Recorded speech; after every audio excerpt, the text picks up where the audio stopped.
Hello everyone, Texans owner here, Dylan Marlin, and let's not waste any time. Let's talk about that incredible Week 2 preseason game we just experienced. All right, everyone, from a statistic perspective, let's talk about the teams first. And as we all know, we came out with a W in our second preseason game, 19-13, and it was an incredible game. Obviously, the Los Angeles Rams, Super Bowl level offense, they took us to town, and they did have a better offensive production than we did, with more yards, with them having 250, us with 130. And they had more rushing yards, passing yards, first downs all together. But we still proved that we were the better team on that day, and here's why.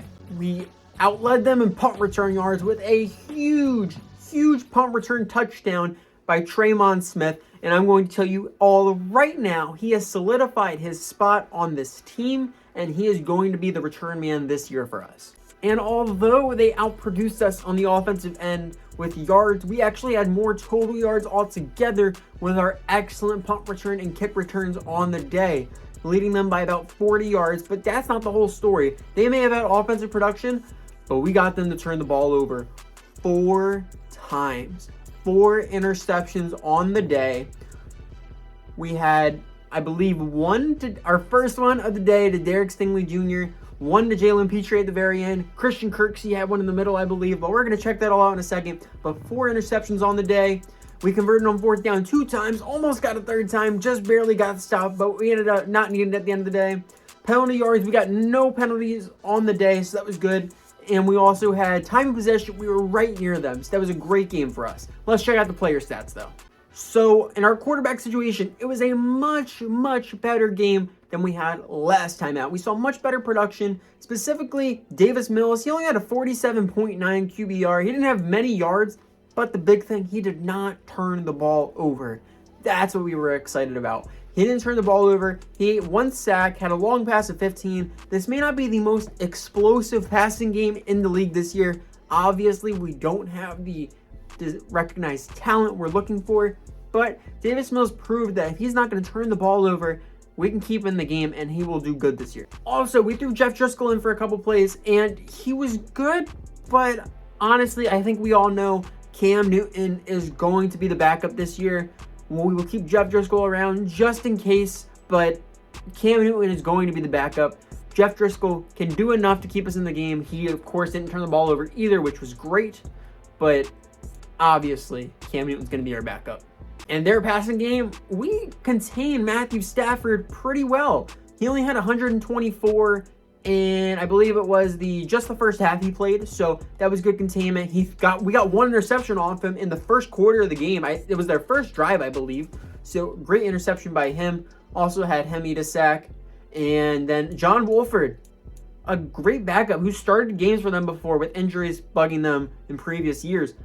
We showed him. We contained him to 76 yards passing for the entire second half, 3 interceptions, and the rushing attack. Unfortunately, we didn't get him as many carries as we would like to for the rookie, but he played great nonetheless when he had him. 13 for 37, 2.8, not as explosive as it was last week, but he was great nonetheless. Cam Akers on their side, incredible production. 9 for 23, 2.6 a carry. He's showing why he's that number 2 for them.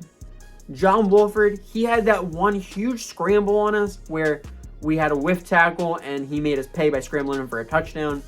Fortunately, we can't be making those mistakes in the regular season. That's what we have the preseason for. And Kareem Hunt, their new weapon, he was contained pretty well. 7 for 19, 2.7 a carry. He only had 2 broken tackles on the day, so we love to see that. Andy Janovich came through, our monster fullback. Andy, he came through with 2 first downs. Like I said, almost had that 3rd, 4th down conversions. Unfortunately, he couldn't get his arm over our center. Those are the type of things we're hoping don't happen in the regular season. But nonetheless, nothing else was really to write home about. Dare Ogunbowale, he only had 1 carry on the day, but 4 yards. That's a solid carry nonetheless. And then, yeah, just a couple other jet sweeps and things like that. But into our receiving game, this is something else we want to talk about. Cooper Kupp had 5 catches, 54 yards. He was a monster, but we contained him pretty well nonetheless. Tyler Higbee as well, monster for them. And Skowronek got a lot of action in the second half. He's going to be a monster for them this year. Bryson Hopkins came in as well. Philip Dorsett had a 22-yard grab. Incredible play on the ball he made. He probably proved why he's going to be a part of this team. Probably a part of this starting lineup, to be honest with you. Chris Conley, he played well as well. And we also had Brandon Powell played well. Kareem Hunt had some good catches at the backfield. Brevin Jordan, unfortunately, he was hurt at a point in this game, but the one issue we have with him, he is not holding on to balls through contact. And of course, we don't want to give him a lot of catches where he has to fight through contact. But if he's going to be a bigger body on our offense as a tight end, we're going to need him to haul those ones in, much like Kyle Rudolph's been doing for us. John Mechie III, he may not have a ton of catches, but he's making the catches when we need them the most. And that could be critical for us. So that we love to see that out of the rookie. Just a lot of one catches from a couple people. And yeah, it was a good receiving game as well. Blocking, 2 sacks on the day. They also got 2 sacks, but I'm not worried about it too much. Our offensive line held up pretty well. On defense, Christian Kirksey led both teams with 9 tackles on the day total. Jalen Petre followed him up with 7. Terrell Lewis on their side led with 6. And Kamu Grugier-Hill, he also got 6. In the sack department, the 4 sacks on the day. The 2 for our end were from Jonathan Grenard and Mario Addison. On their side, Ernest Brown IV and Aaron Donald, who really shouldn't have been in the second half when both teams, we had both put all of our backups in, but he came in for a sub and he made us pay. Interceptions on the day. This is what we need to talk about. Christian Kirksey with 1. Jalen Petre with 1. Derek Stingley Jr. with 1. And Eric Murray with 1. We challenged them this week. It was my goal for this week. I wanted to see the team get at least 1 interception. They paid me back by getting 4. Incredible game by them. We love to see Derek Stingley Jr. starting out the game with one-on-one coverage against a starting level quality receiver, and he made him pay with an interception. Jalen Petre closed out the game for us. Christian Kirksey, incredible reaction time to make a play on that ball. And Eric Murray, he's been a standout this preseason, and I know our commentator in the last game covered it. He has been incredible this preseason. Just after 2 games, he has multiple sacks, interceptions, incredible pass coverage. We're going to have to find a way to get him involved in this defense. I'm not sure exactly how we're going to do that yet with CJ Gardner-Johnson being on the team, but we will figure that out. Obviously, we were happy with the offense not turning the ball over, but we didn't get much production out of them. Good thing our special teams decided to step up today. Kaimai Fairbairn, he got 4 for 4, 100% accuracy with a long of 55 yards. He got us 12 points all by himself on just field goals. With the PATs, he got 1 PAT attempt, knocked it through. So that's 13 points on the day just from him. And Matt Gay from their side, he was pretty quality as well, 2 for 2. His longest from 49, but he also had 1 extra point. So it was a great day for special teams on both departments. Riley Dixon was the punter, and he unfortunately had to see an incredible return man. We'll get to him in a moment. But punters did well. They both had 1 inside the 20. And let's get to kick returns. So on the kick returns, Tremon Smith, he's returning for both kicking and punt. He had 2 returns for 46, a 23-yard average. It's pretty impressive. Deshaun Jackson as well, 2 for 43 as our backup return man, 21.5. Those are great returns nonetheless. But then let's get to punt returns. This is what we want to talk about. Brandon Powell on their side had 2 for 7 yards, 3.5 average. But our man, Tremon Smith, proved himself for the roster. He had 2 for 81, 40.5 for each. But most of that is coming from his 1 punt return touchdown for 75 yards. Incredible special teams work. He showed why he belongs on this team. So now that we've covered last week's game, we can turn our focus to this new week's game that we have coming up. And let's talk about what we got going on. So obviously last week we were away in LA in SoFi Stadium, so we don't have any game day financials to talk about because we don't have any new data as we haven't played a home game. We will after this game, however, because we are coming back to Houston, playing at NRG Stadium. And the most exciting part about this game, it may just be the preseason, but us and the 49ers are meeting for Thursday night football prime time. And I'm going to make a few calls and see if we can break out the Thursday night football primetime unis. It's going to be our last season with these uniforms, and we want to try and make it special. I haven't looked at the schedule for the regular season yet. I do not know if we have a Thursday night football game this year, but we're definitely going to break them out for this preseason game if I can make the right calls. For our coaching staff review, we're not going to talk about their goals for this upcoming week yet, but I want to say I'm very happy that they were able to produce for us in this preseason game. Love you, Smith. Very excited to see a W out of him. Our offensive coordinator, he did help our offense not turn over the ball. We are hoping to see better out of him. But besides that, our defensive coordinator, Albert Torres, incredible job on the day with leading our defensive backfield, 4 interceptions, 2 sacks by the defense. Incredible play. But now we are at the worst part of each week, the part I hate the most. We're going to have to make some more cuts. All right, so as you guys can see right here, we are at the 80-man roster deadline. So we're going to have to make some cuts. Of course, we're not at 80 men just yet, but we're trying to stay ahead of the game here. And that's going to mean we're going to take our number from 69, and I'm going to try and cut us down to 60 maybe. I obviously will still want to give some talent, some opportunities to prove themselves in this next game, but we're going to have to make the cuts to try and get ahead. So let's see what can come out of this week. Obviously, as we stated last week, I hope nothing but the best for everybody if they get cut today. Unfortunately, that is the end of their time with us, but we hope that we can see them again in the future on our team or on other teams. We're ready to see them succeed. So for our first moves on the day, I'm looking at the cornerback position. It's a stack position for us. We signed Chris Harris Jr. to help mentor Derek Stingley Jr. We also got DK2 back here. Some standouts for this preseason have been Steven Nelson, Tavier Thomas. Of course, we decided Tremon Smith is safe with that punt return touchdown. Showed us he belonged as our returner this year. Isaac Yayadam has been hurt for the past 2 weeks with a broken finger that he suffered in a practice. Unfortunately, he is not going to get the chance to prove himself on the field this preseason. Let's hope that we have enough wiggle room to keep him on the roster. If not, we're probably going to have to let him go next week once he's back. Our first cut of the day is going to be Kendall Sheffield. He's been a great player for us, but we're going to have to send him away. I'm sorry to do it to you, buddy, but it's saving us $2.54 million in cap. That could be big for us. Apologies for that, buddy, but we're going to have to let you go. Our next cut is going to be Chad Beebe out of Northern Illinois. Unfortunately, I just didn't see much out of him in the first 2 games, so we're going to be saying bye to him as well.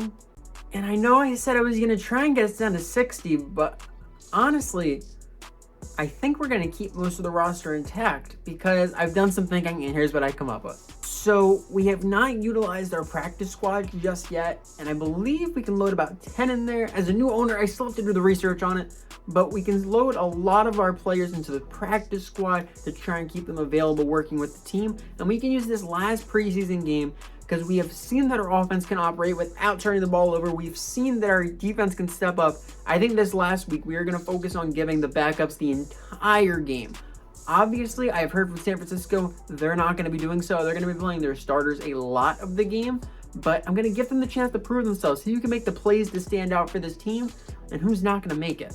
And for this upcoming game, I think what I want to try out in this game is I want to try and have Eric Murray in as our sub linebacker. So when we have an extra linebacker in on the play, or when we're going one safety, it'll give him a chance to go in and be that floater in the middle of the field. Because with his speed, maybe he'll be able to make some plays, get some sacks, something like that. It'll give him more chance to get involved, and we'll see how it works out. If it doesn't, obviously, we'll take him off the field. But I think this has some potential. For injuries for the San Francisco 49ers, they have Elijah Mitchell, their age 24 running back. He's out with a broken thumb as well. So he's going to be out for this game and the next game. He should be healthy enough to come back for the regular season opener for them, but we will not have to worry about him. Alex Barrett at the left-hand position has a back strain, and Jared Wilson at the strong safety position has a quad strain. So all of them are going to be missing this game. That's lucky for us. We don't have to deal with them, but let's look at what we do have to deal with today. Alrighty, the San Francisco 49ers, a possible NFC contender this year, NFC championship contender. Let's take a look at their roster. It looks like they're going to be starting off the beginning of the year with Trey Lance as their starting quarterback. They're giving him the reins this year as a second-year player. They let him sit his rookie year behind Jimmy Garoppolo, who is still their backup, and Brock Purdy sitting in at the third string. But they're going to give him the reins this year, see what he can produce out of it. Hopefully, we can stop him with the time he plays. At running back today, they are going to have Trey Sermon backed up by Tyrion Davis-Price and Jeff Wilson Jr., J. Michael Hasty. Of course, we know Kyle Juszczyk at fullback is a weapon for them. We have to contain him. The wide receiver position, of course, Deebo Samuel, the wide receiver running back mixed duo. He's a monster. Hopefully we can keep a stop to him.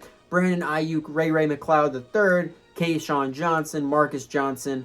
They have monsters all over the field here. George Kittle at tight end, one of the best in the game, if not the best in the game currently at the tight end position. He's backed up by Tyler Kroft. They got Trent Williams, a monster left tackle for them. He is not going to be letting that blind side go.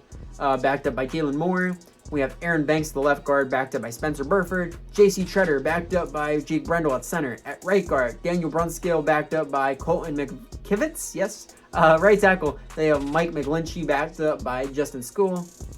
At left end, Eric Armstead, backed up by D. Ford. And then at the right end position, Nick Bosa, obviously another monster for them. He was an award winner last year. He's backed up by Samson Ibukin. At the defensive tackle position, Javon Kinlaw, Maurice Hurst, Kevin Givens, Hassan Ridgeway. Left outside linebacker position, Dre Greenlaw, Aziz Al-Shahir. Middle linebacker, of course, Fred Warner is locking down the middle of the field for them, backed up by Oren Burks, Curtis Robinson. Right outside linebacker, Jason Pierre-Paul, the former longtime New York Giant. He's backed up by Demetrius Flanagan-Foles. At the quarterback position, Jason Verrett, the longtime Charger. He's now a 49er for them. He is ready to make some plays for them in the backfield. He also has Charvarius Ward back there with him, Emmanuel Mosley, Jarquez Denard, Ambry Thomas. At the free safety position, Clinton Dix has come over to be a free safety for them. At strong safety, Jimmy Ward, backed up by Emmanuel Mosley once more. It looks like their backup is Jared Wilson. He is on the injured reserve, so Emmanuel Mosley is going to be hopping in for some extra reps at the strong safety position. At kicker, Robbie Gould, and at punter, Mitch Wisnowski. Kick returning today, it's going to be Jeff Wilson Jr. and Ray McLeod, and same thing for, punt returning, I'm sorry. They're going to be throwing in Debo Samuel to punt return. Hopefully we don't let him get loose for anything. He's going to be backed up by Jeff Wilson Jr. and Ray McLeod. Now that we have seen who we're going to be dealing with, let's figure out how we're going to deal with them. We're going to set our offensive and defensive game plans along with our coach goals today. So our defensive game plan this week, we're going to be defending the outside run. This is because we are worried about their weapons. They have Trey Sermon, of course, their running back, but we're more worried about the other weapons they have. Debo Samuel is possibly going to be coming into the backfield for a lot of carries. Also, we also have to worry about their second-year quarterback, Trey Smith, and we're going to have to worry about, Trey Lance, what am I talking about? And we have to try and contain him as well. So we're going to defend the outside round. Hopefully they don't bust him outside wide on us. For our offensive game plan, I'm going to say we're not going to push it too much. Let's try to throw it medium. I don't think we're airing it out on anybody this year. But let's give the backup something to work with. We're going to throw out medium is going to be our thing. We already know our run game is defined by Dameon Pierce this year. We're going to try and give some rookie receivers a chance to step up. We'll give Jeff Driscoll a chance to prove himself once more because he's going to be in for probably most of the game, if not the entire game this week. We know we have with Davis Mills so far. He's got to prove it in the regular season if he wants to stay around. Cam Newton, obviously going to be a backup, but as a vet, we're going to try and keep him off the field, keep him healthy. Alrighty, and our goals for this week, our coaching staff has submitted their goals, and we're going to start off with Lovie Smith. He simply said, let's just win the turnover battle this week. That's going to be huge for us. With an offense coming in with a lot of rookies and a lot of young players still trying to prove themselves on the roster, a key thing for our offense this year, obviously we know we're not going to be explosive. A key thing for us is going to be not turning the ball over. So that's going to be our focus this week from Lovie Smith's perspective. And our offensive coordinator has said, we obviously didn't get a lot of yardage last week, and we did not turn the ball over. Our goal this week is going to be 250 plus offensive yards. Hopefully, if we can hit that mark, we'll have better production out of our offense. Our defensive coordinator has said, just allow 20 points or less. Obviously, an explosive offense, even with their backups. We're just going to try and limit them to under 20 points, under 3 touchdowns. That should give us a good chance. And my weekly game plan for this week, I've decided I want to try and see 2+ passing touchdowns out of some of these young receivers trying to prove themselves, and out of Jeff Driscoll. Let's see if we can challenge him to get to that point. We just finished training, and we have a couple things to talk about here. So we saw a lot of growth out of CJ Gardner-Johnson this practice. We saw him make improvements in his acceleration, his awareness, his play recognition, pursuit, and tackle. We also saw Isaac Yiadom. Although he was limited participation, we saw improvement in acceleration, awareness, and his play rec. That's obvious improvements. Hopefully that can keep him a roster spot.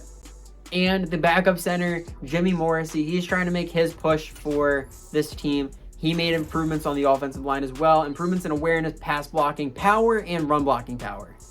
And with that, there's nothing else to say. We are ready for preseason week 3, going up against the San Francisco 49ers at home in NRG Stadium, our preseason finale with the Houston Texans, because unfortunately we are going to be moving on after this year.